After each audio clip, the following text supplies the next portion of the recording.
Assalamualaikum warahmatullahi ta'ala wabarakatuh. Bismillahirrahmanirrahim. Alhamdulillahi rabbil alamin. Wabihi nasta'in ala umurid dunya waddin. Allahumma salli wa sallim ala sayyidina Muhammadin wa ala alihi wa sahbihi wa tabi'in wa man tabi'ahum bi ihsani ila yaumiddin. Allahumma la sahla illa in ja'altahu sahla fa bi qudratika wa judika wa karamika wa ihsanika ij'al kulla sa'bin wa hazanin sahla bi rahmatika ya arhamar rahimin. Amma ba'd. Yang kita hormati, yang kita muliakan, yang kita banggakan, yang kita cintai, para habaib, para kiai, para masyayikh, para a'immatul khususi, wabil khusus akhina saudara saya Al-Habib Abdullah bin Husain As-Segaf, dan yang kita tuakan sesepuh kita Kiai Marhaban, para rawuh, para pimpinan dari Majelis Al-Khidmah, juga akhina Ustadz Najib, dan tak lupa pengurus dan takmir Masjid Suciati Saliman serta keluarga besar almarhumah Ibu Hajjah Suciati Saliman, yang semoga beliau saat ini dalam keadaan tersenyum bahagia, tersenyum mendapatkan kiriman doa, mendapatkan tambahan rahmat dan ampunan dari Allah Subhanahu wa ta'ala, dan kuburannya menjadi bagian taman-taman surganya Allah Subhanahu wa ta'ala. Hadirin kaum muslimin dan muslimat, dan tak lupa saudara-saudaraku dari Al-Khidmah Kabupaten Bantul dan sekitarnya. Alhamdulillah, puji syukur kepada Allah. Kabupaten Sleman dan sekitarnya. Alhamdulillah, puji syukur kepada Allah yang telah memilih hamba-hamba yang istimewa, hamba-hamba yang dipilih untuk dicintai dengan cinta yang besar dari Allah, hamba yang dimuliakan menjadi bagian penarik-penarik rahmat Allah, hamba yang diizinkan pula dia menarik rahmat Allah dan menyebarkan rahmat Allah, hamba yang dipilih menjadi tempat pandangan daripada keagungan dan kebesaran Allah Subhanahu wa ta'ala, hamba yang dipilih membawa cahaya yang indah meneruskan perjuangan daripada kekasih yang termulia Nabi Muhammad sallallahu alaihi wasallam, hamba yang apabila disebut namanya maka menjadi bagian turun rahmat dari Allah Subhanahu wa ta'ala, hamba yang dipilih oleh Allah untuk menyebarkan surga di dalam kehidupannya semasa di dunia, hamba yang apabila kita pun mengikutinya maka kita berada di bagian surganya Allah Subhanahu wa ta'ala.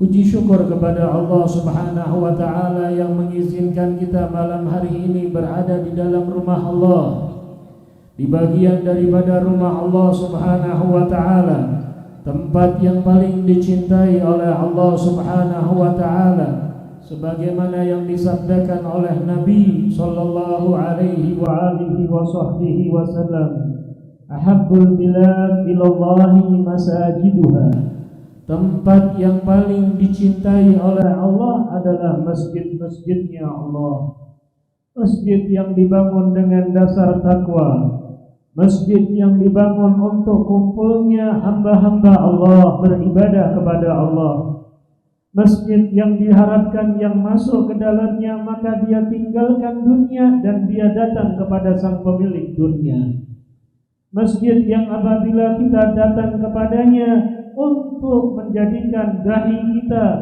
jidat kita ini sujud, menempel ke lantai, menempel ke tanah untuk mengharapkan ampunan Allah Subhanahu wa ta'ala. Masjid yang saat ini kita berada di dalamnya, maka kita pun menjadi bagian yang dicintai oleh Allah. Alhamdulillah, nikmat yang besar dari Allah Subhanahu wa ta'ala. Di malam hari ini kita diizinkan berkumpul bersama dengan guru-guru kita, dengan para alim ulama kita, dengan kiai-kiai kita, dengan habaib kita, dengan saudara-saudara kita kaum muslimin yang mana telah dimuliakan dengan kalimat pemegang kunci surga, kalimat yang menjadi pembuka kunci surganya Allah, la ilaha illallah. Maka setiap orang yang mempunyai kunci ini adalah orang yang mulia, adalah orang yang beruntung, adalah orang yang mendapatkan nikmat besar dari Allah Subhanahu wa taala. Bagaimana tidak? Allah telah berikan kepadanya kunci surganya Allah Subhanahu wa taala. Maka nikmat yang besar ini harus kita syukuri, harus kita rasakan, harus kita pahami, harus kita selami, sehingga kita tidak akan bosan-bosan bersyukur kepada Allah Subhanahu wa taala. Kita tidak akan bosan untuk menjadikan lisan kita ini mengucapkan kalimat hamdalah, memuji kepada Allah Subhanahu wa taala. Bagaimana tidak? Saat ini kita sedang dinaungi ampunan Allah Subhanahu wa taala. Saat ini kita sedang dinaungi rahmat Allah Subhanahu wa taala. Saat ini kita sedang dinaungi cahaya-cahaya dari Allah Subhanahu wa taala, dari keberkahan Al-Qur'an, dari keberkahan salawat kepada Nabi Muhammad, dari keberkahan pemanakib seorang wali min auliyaillah, dari keberkahan kumpulnya seorang muslim yang disampaikan oleh Nabi sallallahu alaihi wasallam. Kalau dua orang muslim bertemu, lalu mereka mengucapkan satunya salam dan dijawab dengan salam, lalu mereka berjabat tangan, maka bergugurlah dosa kedua muslim tersebut. Alhamdulillah, nikmat besar dari Allah Subhanahu wa taala, nikmat yang indah dari Allah Subhanahu wa taala, yang semoga dengan gugurnya dosa-dosa kita pun dikabulkan doanya oleh Allah, diberikan niat dan hajat kita oleh Allah Subhanahu wa taala, dan diizinkan kita makin mendekatkan diri kepada Allah dan merasakan nikmat yang besar dari Allah Subhanahu wa taala. Karena kalau sudah merasakan nikmat dalam berzikir, tidak akan pernah mau meninggalkan zikir kepada Allah. Kalau sudah merasakan nikmat beribadah kepada Allah, maka dia tidak mau kehilangan waktu untuk mendekatkan diri beribadah kepada Allah Subhanahu. Ini yang disampaikan oleh junjungan kita Nabi besar Muhammad sallallahu alaihi wasallam, yang semoga dalam hari ini kita telah memperbanyak dan kita menambah lagi dengan salawat dan salam kepada Nabi Muhammad sallallahu alaihi Muhammad sallallahu alaihi Nabi Muhammad sallallahu alaihi Nabi Muhammad. Semoga dengan berkah salawat kepada Nabi Muhammad dan salam kepada Nabi Muhammad, keluarga Nabi Muhammad, sahabat Nabi Muhammad, dan kita semua sebagai umat dan bagian daripada pecinta Nabi Muhammad telah kumpul bersama di dalam surga bersama Nabi Muhammad, mendapatkan syafaat Nabi Muhammad, melihat wajah yang indah dari Nabi Muhammad, mendapatkan senyum dari Nabi Muhammad. Bahkan kita ingin diizinkan cium tangan Nabi Muhammad sallallahu alaihi wasallam. Alhamdulillah, puji syukur kepada Allah yang malam hari ini diizinkan kita menyebut-nyebut nama orang saleh, wali min auliyaillah, yang mana di malam hari ini juga telah berpulang ke rahmatullah salah satu guru kita, salah satu guru umat Islam, yang beliau mengarang kita juga kitab fikih dakwah, yang mana dakwah makin menyebar, dakwah makin hebat, dakwah makin ada di sana sini, dakwah yang semata-mata ingin Muhammad kenal kepada Nabi Muhammad, umatnya Nabi Muhammad cinta kepada Nabi Muhammad, umatnya Nabi Muhammad meneladani Nabi Muhammad, umatnya Nabi Muhammad rindu kepada Nabi Muhammad, umatnya Nabi Muhammad membuat tersenyum Nabi Muhammad sallallahu alaihi wasallam. Beliau adalah Habib Abu Bakar Adni bin Ali al-Masyhur, yang merupakan salah satu kehidupannya habis di dalam dakwah kepada Allah sampai beliau habiskan hartanya. Begitu pula adik-adiknya, saudara-saudaranya, semua habis waktunya berdakwah di jalan Allah Subhanahu wa taala. Begitu pula hamba-hamba Allah yang mulia, termasuk Sahibul Manaqib Sayyidina Syekh Abdul Qadir Jailani radhiyallahu taala anhu wa arda, yang dimuliakan oleh Allah dengan rasa takut kepada Allah. Dia sangkutan seorang wali min auliya, rasa takut kepada Allah. Tapi diiringi dengan rasa cinta kepada Allah, rindu kepada Allah, senang kepada Allah. Karena kalau orang takut terhadap sesuatu yang hanya lari dari yang bersih. Dengan takut sama kita, kita terlari, nggak mau dekat. Benar. Kita takut sama kecoa, takut ada kecoa bisa bilang. Kita lari kita tergelincir. Tapi takut kepada Allah, kita lari dari Allah, justru dekat kepada Allah Subhanahu wa Ta'ala. Justru makin mengetuk pintunya Allah Subhanahu wa Ta'ala. Justru makin mengharap kepada Allah Subhanahu wa Ta'ala, karena tahu tidak ada tempat lagi kecuali Allah. Tidak ada tempat kembali kecuali Allah. Tidak ada yang bisa menyelamatkan kecuali Allah. Tidak ada yang bisa membahagiakan kecuali Allah. Tidak ada yang bisa menjamin kecuali Allah.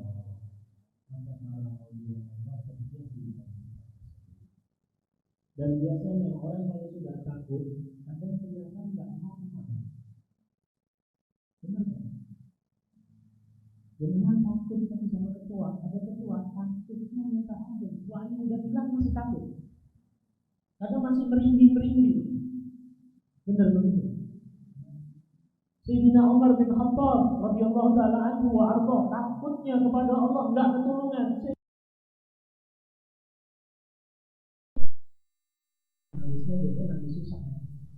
Benar. Susah, tagihan utang, bingung, nangisnya tenangan. Tapi kalau urusan takut sama Allah, santai. Maha pengampun, alhamdulillah, benar, Allah maha pengampun. Allah maha menerima taubat, tidak diragukan, 100% benar, Allah maha menerima taubat. Takutnya kita tertolak. Itu orang yang takut biasanya seperti itu. Seperti Sayyidina Umar, dia nangis. Ditanya, kenapa engkau menangis wahai Umar bin Khattab? Jaminan surga dari Nabi Muhammad, termasuk 10 sahabat yang dikabarkan bakal masuk ke dalam surga. Mengucap Nabi Muhammad sallallahu alaihi wasallam. Ini yang jamin Nabi Muhammad. Beliau bakal surganya Allah, tapi masih ada takut. Bahkan beliau mengatakan, aku nangis karena aku takut kepada Allah. Seandainya nanti di yaumul qiyamah, nadal munadi, ada satu suara memanggil, hei penduduk mahsyar, silakan kalian semuanya masuk ke dalam surga kecuali satu orang. Aku takut aku yang satu orang itu tidak dibolehkan Allah masuk ke dalam surga Allah. Ini orang takut. Begitu pula hamba-hamba Allah yang diistimewakan oleh Allah. Termasuk kita menentukan sejarah riwayat dan tradisi Abdul Ghani orang yang mulia. Kalau keramatnya tidak keturunan banyak. Istimewanya tanggung-tanggung pernah mendapatkan jabatan yang mulia dari Allah Sultanul Auliya, pimpinannya para wali. Bahkan sebelum beliau jadi Sultanul Auliya, masih mudanya ada seorang wali yang mendapatkan jabatan Sultanul Auliya, bertemu Syekh Abdul Qadir masa mudanya, maka sang wali itu mengatakan, engkau akan tiba masanya, kau jadi pimpinannya para aulia, kau jadi pimpinannya orang saleh, dan nanti engkau akan mengucapkan satu ucapan bahwa semua leher para aulia di bawah telapak kakiku. Dan subhanallah terjadi hal tersebut. Saat dipilih oleh Allah, mendapatkan kemuliaan oleh Allah, jabatan tinggi dari Allah Subhanahu wa Ta'ala, dan Allah kalau milih tak keliru, maka dia mengucapkan bahwa semua leher para aulia di bawah telapak kakiku. Maka saat itu para aulia menundukkan kepala. Sallallahu alaihi wasallam. Si wali ngerti, kecuali wali-wali dari orang lain.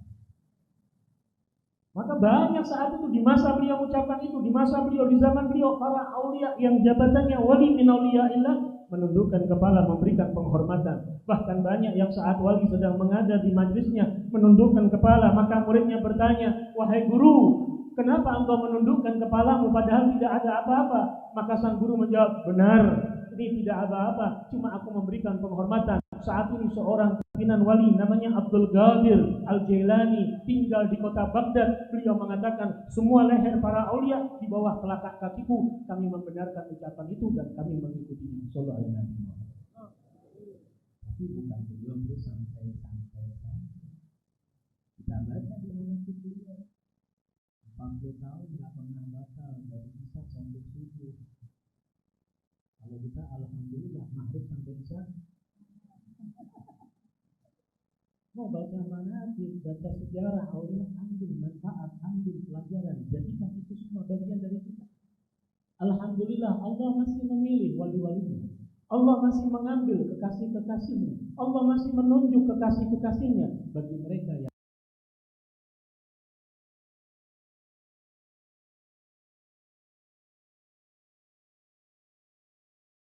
demi selangkah, dari kecil, dari pelan, dari paling bawah sampai mendapatkan kemuliaan dari Allah Subhanahu. 40 tahun nggak batal wudu. Ngapain? Main handphone, nonton TV, enggak. Baca Quran, baca zikir, bahkan terus dikatakan sudah baca 9 kalimat, di riwayat yang lain 10 kalimat, beliau seakan-akan terbang. Baru sadar nanti kalau sudah mau azan subuh atau bahkan azan subuh baru sadar, ya Allah sudah subuh. Kalau kita azan subuh aja kadang nggak sadar ya. Sadarnya matahari udah terbit baru sadar. Astagfirullah, subuh terlambat. Sallallahu alaihi wasallam. Bahkan ada seorang ulama besar, Abul Jamal, Saleh, 40 tahun tidak pernah libur puasa kecuali yang haram puasa. 40 tahun tidak pernah libur puasa. Jadi 1 tahun penuh puasa kecuali Idul Fitri, Idul Adha, hari Tasyrik atau seandainya ada hari yang meragukan dalam perhitungan Sya'ban. 40 tahun kok bisa? Karena merasakan nikmat ibadah kepada Allah. Yang pertama apa? Yang pertama dengan rasa takut kepada Allah. Ngadem hati boleh, menenteramkan hati boleh, menenangkan jiwa boleh. Kenapa? Allah Maha Pengampun. Naam, benar, Allah Maha Pengampun. Allah Maha Pemberi rahmat, Dia. Allah Maha menerima taubat. 100% tidak salah. Benar sekali. Dan itu yang disampaikan oleh Allah dalam Al-Quran. Itu yang disampaikan Nabi. Itu yang disampaikan para ahli ulama. Tapi ingat, Allah kalau murka dahsyat. Allah kalau marah tidak ada yang sanggup bisa nahannya. Contoh, Nabi cerita, yaumul qiyamah, para nabi semuanya ketakutan kecuali Nabi Muhammad sallallahu alaihi wasallam. Karena beliau dapat pangkat dari Allah yang akan memberi syafaatul udma, sedangkan nabi-nabi yang lain takut. Saat dimintai tolong, mereka jawabannya sama. Tolong jangan saya nggak berani, saya takut Allah lagi marah dan tidak akan pernah marah lagi seperti ini. Minta tolong sama yang lain aja, saya nggak bisa, saya takut sama Allah. Sallallahu alaihi wasallam. Begitu pula hamba-hamba Allah yang saleh, para walinya Allah, termasuk Syekh Abdul Qadir Jailani. Di dalam satu riwayat diterangkan beliau pernah berjumpa satu orang yang mabuk. Berarti orang sadar. Dalam keadaan parah mabuk, subhanallah ketemu Syekh Abdul Qadir. Orang itu subhanallah caranya rodok sadar. Ketemu Syekh Abdul Qadir. Makanya wali niku gak gelem ngelek-ngelek ngelaknat tidak. Contohnya diceritakan dulu salah satu guru kita Al-Habib Hasan bin Abdullah Syatiri saat berada di luar negeri kota kelahirannya di satu negara lain, keluar dari pintu lift kan buka sendiri. Tahu lift ya? Lift tahu ya? Tapi yang belum tahu kan bingung, apa itu lift? Makanan apa? Lift kan kayak auto otomatis yang tahu buka sendiri. Nah, beliau berada di dalam lift dengan beberapa muridnya. Saat pintu lift terbuka, subhanallah di depannya seorang muda-mudi, laki perempuan yang nggak tahu aturan, ciuman di depan beliau. Murid-muridnya menegur, nggak sopan, kurang aja. Al-Bahasa cuma mengatakan, ya Allah, dengan doa tulus seorang yang mengharapkan rahmat dari Allah. Ya Allah, sebagaimana Engkau senangkan mereka di dunia, senangkan mereka di akhirat.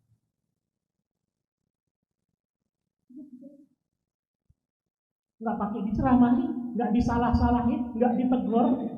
Memang di wilayah yang seperti itu. Dia cuma minta sama Allah, ya Allah, bagaimana Engkau senangkan mereka di dunia, tapi salah yang mereka lakukan, itu yang mereka lakukan, berikan mereka kemuliaan untuk senang di akhirat, karena tidak ada kesenangan di akhirat. Orang yang kau terima taubatnya, orang yang kau muliakan menjadi ahli surga. Subhanallah, dalam hitungan gak lama, hitungan beberapa jam pulang dari acara balik, kelihatan dua orang ini sudah di musholanya, di tempat itu, di bandara, sudah ibadah.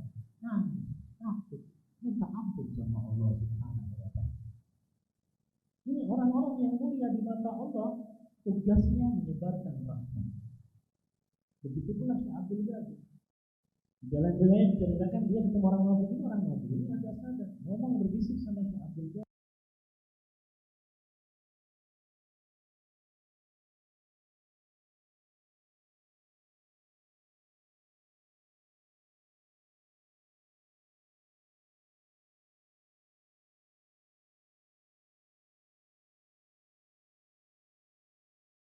Syekh Abdul Qadir menjawab, ya, mukanya berubah dan nangis dia kepada Allah Subhanahu wa ta'ala. Murid-muridnya bingung. Ini orang mabuk ngomong apa nih, kurang ajar sama guru saya. Sampai Syekh Abdul Qadir nangis. Yang dia omongkan. Muridnya bertanya, wahai Syekh, kenapa engkau menangis? Ya, aku menangis gara-gara orang ini. Aku diingatkan kepada Allah. Mereka orang-orang yang mulia semuanya mengembalikan kepada Allah. Maka pada sini tadi dikatakan ada 3 hal: zikir, sholawat, ilmu. Tujuan pokoknya zikir dia dari iling marang Gusti Allah. Sholawat jenengan marang Kanjeng Nabi, tujuannya gawe iling marang Gusti. Kan muni lagu boten dadosaken jenengan iling marang Gusti Allah, maka ilmu sedikit pun tidak ada manfaat. Justru malah jadi kaya maaf itu alim, Al-Quran hafal, Injil tahu ngerti, Taurat paham, Zabur ngerti, 10 surat yang diturunkan atau 10 lembar untuk Nabi Musa paham, menangi kabeh.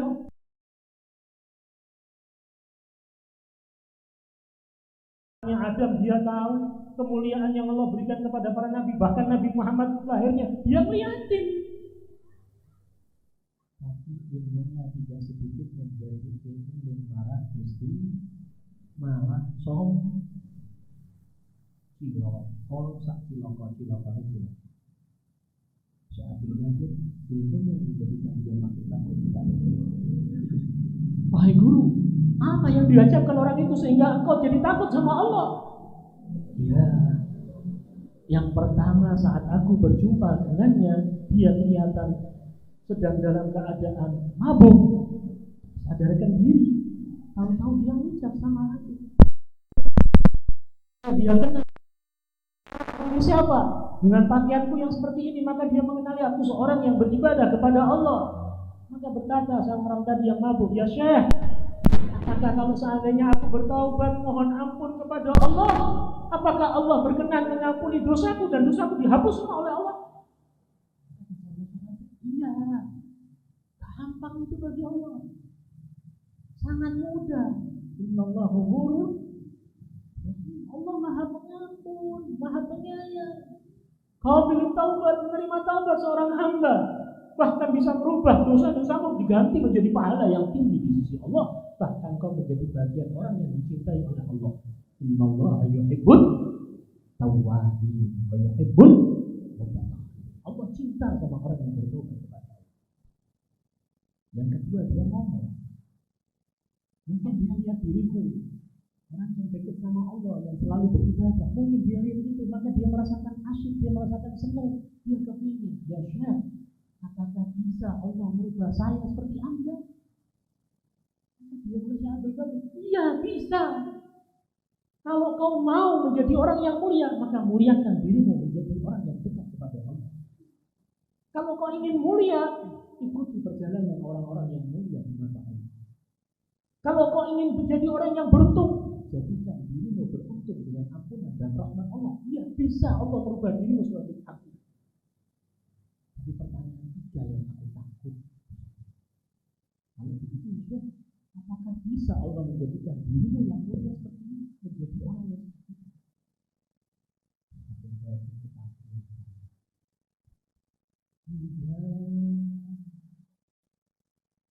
banyak orang yang seakan-akan mulia tahu-tahu hina di mata Allah. Berapa banyak orang yang merasa dekat kepada Allah padahal sedikit pun tidak ada kedekatannya kepada Allah Subhanahu wa taala. Makanya alhamdulillah dalu menika kula panjenengan rawuh ing majelis menika mugi-mugi tandha kula panjenengan iki ya ana rasa wedi marang Gusti Allah. Pingin pikantuk rahmating Gusti Allah. Pingin pikantuk ngapurane Gusti Allah. Mugi-mugi kula panjenengan dadi tiyang ingkang istiqomah. Moga-moga majelis seperti ini bisa terus ada di Masjid Suci Ati Saliman. Bertambah makmur, bertambah mulia, bertambah berkah, lingkungannya kena cipratan rahmat dari Allah Subhanahu wa taala. Dan subhanallah, ini masjid dibangun oleh seorang yang sudah tidak bersama kita saat ini, tapi peninggalannya ada dengan kita. Seorang yang sudah meninggal tapi menarik rahmatnya Allah Subhanahu wa taala.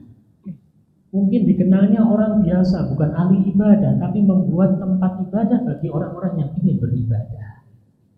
Kalau kita bayangkan berapa banyak yang didapat pahala oleh beliau saat ini.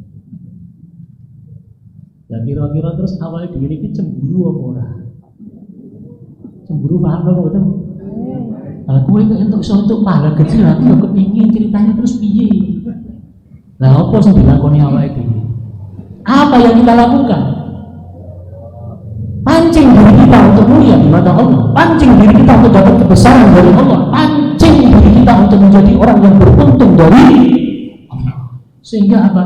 Maaf, kita nggak lihat, kita nggak tahu, cuma kita beriman yakin 100% kuburan adalah taman-taman surga ataupun kamar-kamar siksa seperti neraka.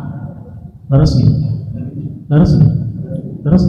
nah nek kira-kira awalnya dimiliki wis pahalane pas-pasan, ora gelem ibadah, wis dilalah maaf boten nonton majelis kados menika, anak kita enggak kita dekatkan seperti majelis ini, anak kita enggak diajak ke tempat seperti ini, anak kita enggak dikenalkan ulama-ulama, anak kita enggak didekatkan orang-orang soleh, kira-kira maaf gede niku dadi apa? Zaman kita ini yang hebat seperti ini. Ya benar enggak? Benar enggak? Kadang gurunya kita sekarang handphone, Mbah Google, sanadnya bersambung kepada Mbah Google, ilmunya didapatkan dari Mbah Google. Anak-anak kita enggak kita jadikan anak-anak yang soleh, terus kita berharap berkah anak yang soleh. Tekon dari mana?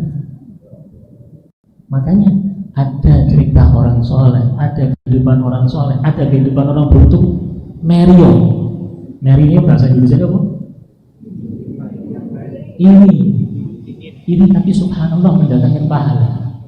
Sehingga apa? Dan ini yang dilakukan sahabat-sahabat Nabi Muhammad. Sahabat Nabi itu yang mana sahabat Nabi yang miskin sama yang kaya-kaya itu cemburu, iri mereka.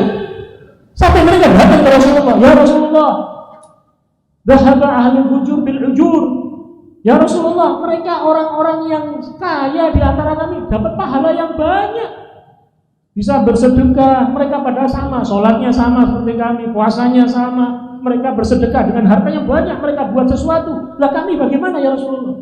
Ya Rasulullah ngajarin kita baca subhanallah, tasbih itu sedekah, jenengan muji syukur sama Allah itu sedekah, jenengan berbuat baik itu sedekah, jenengan senyum sedekah, jenengan mengangkat kotoran yang mengganggu itu sedekah. Sehingga apa? Nanti berapa banyak orang yang dari kecil dibukakan jalan besar dari Allah Subhanahu wa ta'ala. Tapi maaf, pendiri Majelis Al-Hikmah, guru kita Kiai Haji Ahmad Asrori Al-Ishami, dulu nggak ada yang kenal. Dulu majelis dia juga kecil. Subhanallah, sekarang terkenal sampai di mana-mana, banyak muridnya, banyak pengikut jamaahnya. Karena beliau tulus mencari ridha Allah, Allah pun kabulkan dengan jalan Allah yang buka. Sehingga apa? Ada al-khidmah di sini, ada al-khidmah di sana. caranya diajarkan, kegiatannya seperti ini. Tujuannya apa? Kowe dadi anak sing saleh, dadi anak gelem ndongakne wong tuamu, ndongakno sesepuhmu, ndongakno pendahulumu. Insyaallah ki untuk berkah Kanjeng Nabi